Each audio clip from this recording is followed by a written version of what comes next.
Hi, my name is Ilma, and today I'd like to share Psalm 22, 25 to 31.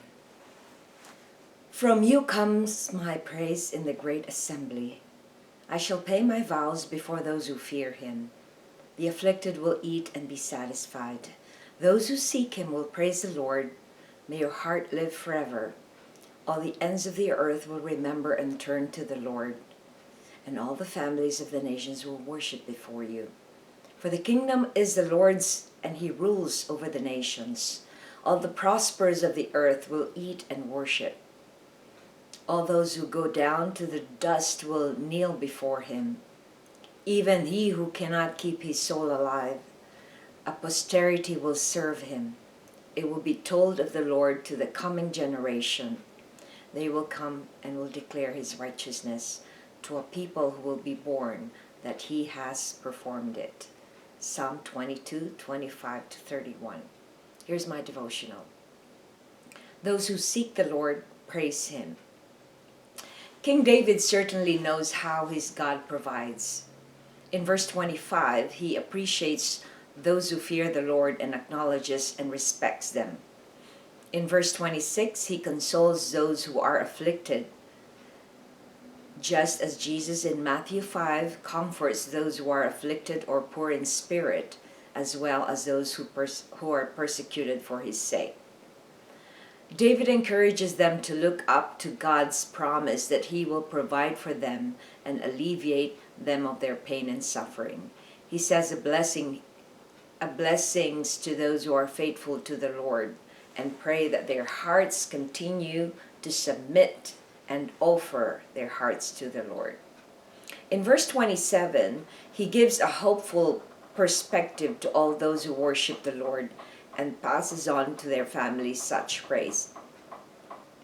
In verse 28, he reminds us all that everything belongs to God and he is in control and rules all things. Verse 29 recounts the equality that God gives his creation.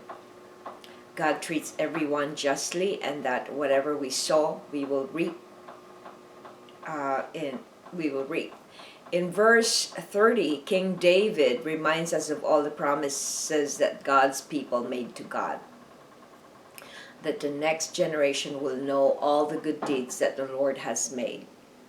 In verse 31, David says a prophetic prayer, that all those who live for God's righteousness, many generations will rise from them, and that they will all witness to the magnificence of God's creation and his plan for mankind.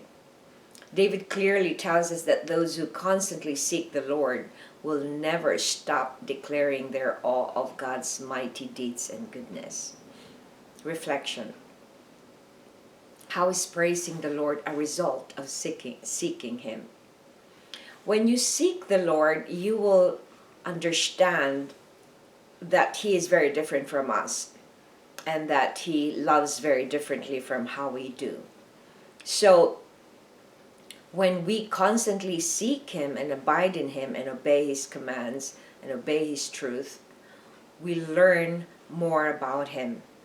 And when we learn more about him, we discover that he is the only one that is worthy of praise, and that anything we do is nothing incomparable to any of the things that he does for us. So the result of seeking him is definitely worship.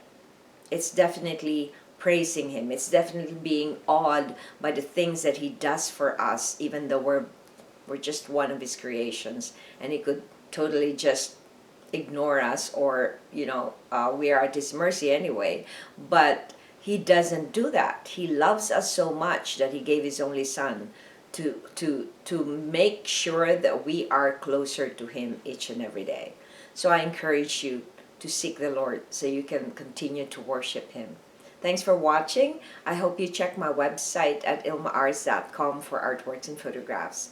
And I hope you subscribe to my channel on YouTube so I could make more videos for the Lord and spread the word. Thanks for watching. God loves you.